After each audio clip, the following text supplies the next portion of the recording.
When a man starts to wake up, he naturally pulls away from the crowd, not because he hates people, but because the usual way of connecting stops making sense.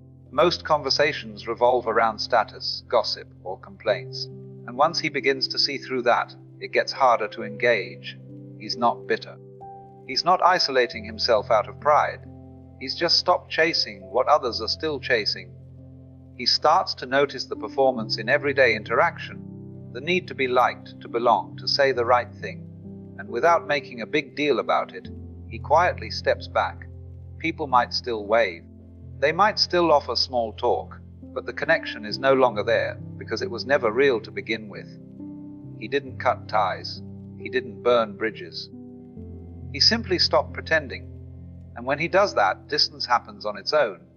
This is the beginning of solitude, not loneliness, just space between who he used to be and who he's becoming.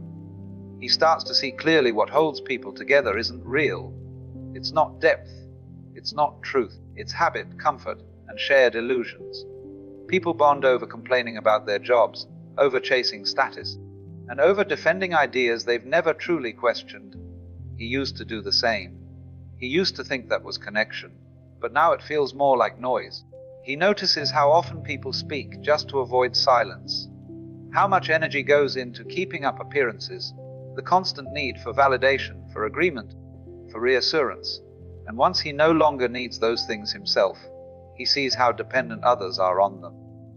How relationships often survive not because of honesty, but because everyone agrees to keep the story going. He understands why people hold on to what feels familiar.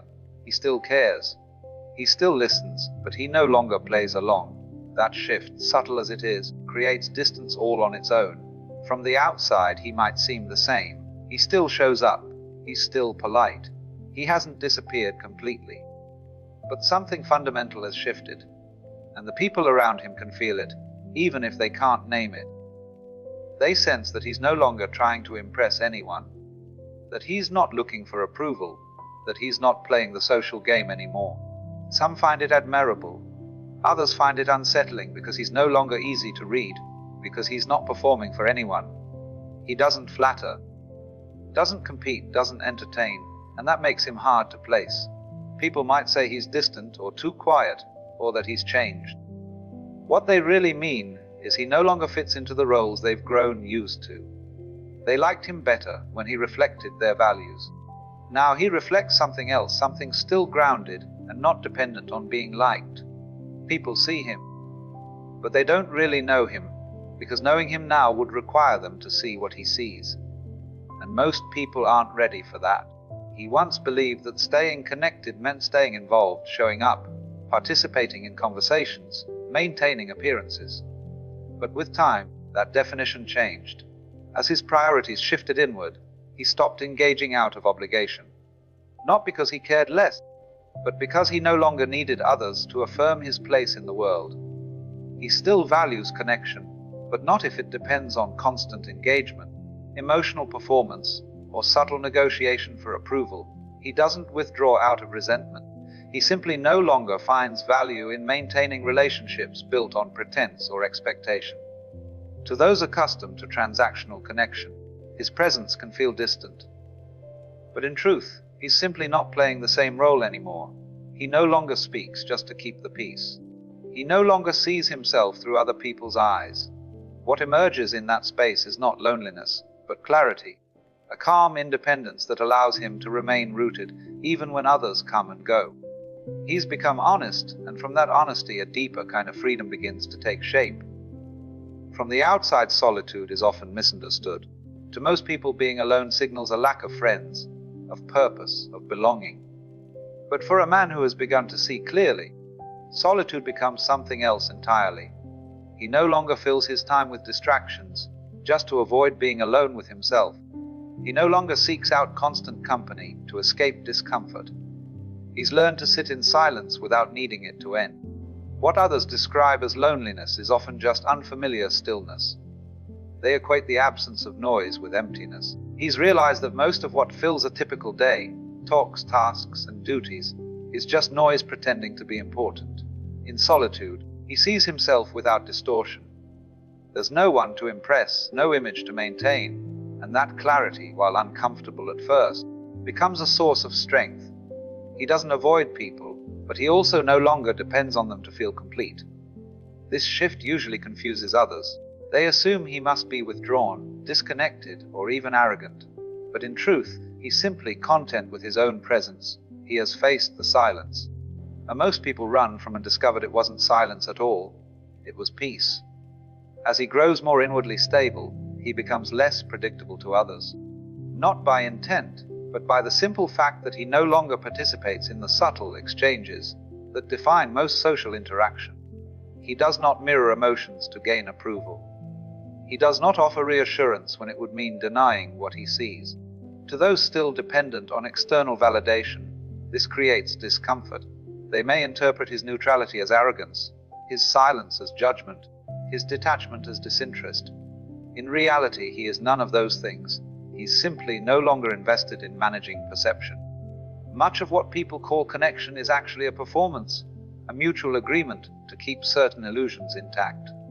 Once he steps outside that arrangement, he disrupts it just by being present.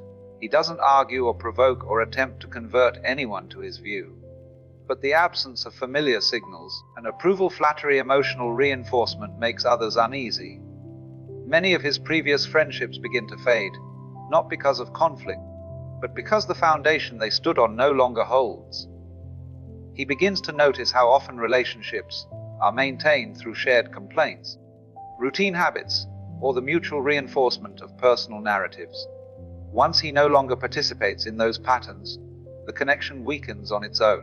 He no longer feels compelled to offer agreement for the sake of belonging. He no longer entertains conversations that avoid substance.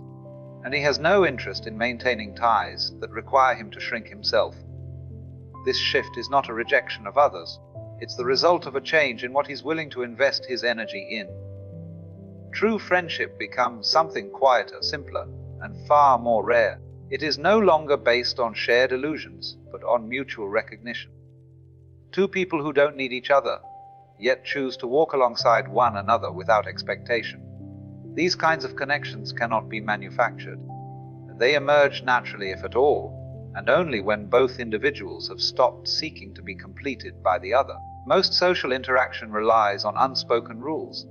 You validate my perspective, I'll validate yours. We won't go too deep. We won't challenge each other's assumptions. We'll pretend we agree even if we don't.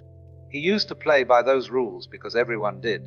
But once he starts operating outside of them, the dynamic begins to break down. He no longer gives comfort just to ease tension. He doesn't pretend to agree when he doesn't. He's done with the little acts that keep everyone else feeling safe, but keep him feeling false. This isn't defiance, it's clarity. And that clarity is disruptive because it exposes how much of everyday life is based on mutual avoidance of truth. People notice, even if they don't understand what's changed, they feel the shift. They sense that something familiar has gone missing. The constant exchange of comfort, validation, and distraction. And without him feeding the system weakens. Talks start to feel awkward. People stop reaching out as much. What used to feel warm and familiar now feels tense and uneasy. Not because he did something wrong, but because he stopped playing along. He hasn't rejected anyone. He simply stopped reinforcing a structure he no longer believes in. As his understanding deepens, something unexpected happens. He begins to need less. Not just materially, but emotionally, socially, even intellectually. He no longer seeks recognition. He no longer relies on others to confirm what he already knows internally. And as that need dissolves, so do many of the relationships that once required it. This is the paradox. The clearer he becomes, the quieter his life becomes. Not because he's closed off, but because so much of what once filled his time was rooted in a search for external affirmation.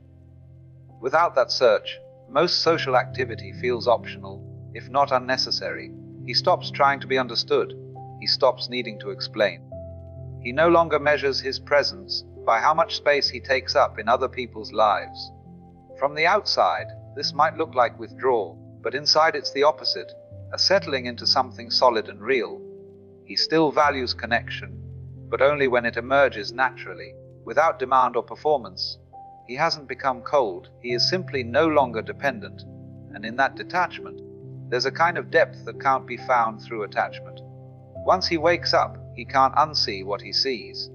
He looks inward and the noise quiets. He looks outward and the world is still asleep. He sees the false certainty in people's eyes, the roles they perform, the beliefs they never question, the constant movement that masks an inner stillness they haven't touched. He no longer envies what others call connection because he understands the cost. It often demands agreement, performance, conformity, and he won't trade truth for the comfort of fitting in. Still, there's a part of him that remembers, a part that quietly hopes, not for crowds, not for company, but for someone awake, someone who has seen what he's seen, felt what he's felt. Someone who doesn't need him to be smaller, quieter, or more agreeable in order to feel safe. That kind of meeting is rare. It can't be forced, and he would rather wait in silence than pretend in conversation. So he walks alone, not because he enjoys being apart, but because in a world still dreaming, authenticity is more valuable than acceptance. At some point, the solitude stops feeling unusual. It becomes normal, not empty, just quiet. He no longer interprets distance as a problem to solve. He sees it for what it is, the natural result of no longer pretending. While others surround themselves with noise, he has learned to live in stillness. While many chase attention, he moves without asking to be seen. People often assume he must feel lonely, as if company, any company, is always better than walking alone. But they confuse isolation with absence. He is not absent. He is simply no longer performing. He has come to prefer the space that honesty creates over the closeness that illusion demands. This is the final shift. He doesn't need the world to wake up for him to feel whole. He doesn't need agreement to feel clear. And he doesn't need validation to know who he is. He walks alone, yes, but not as an outsider, as a man at peace with the cost of truth.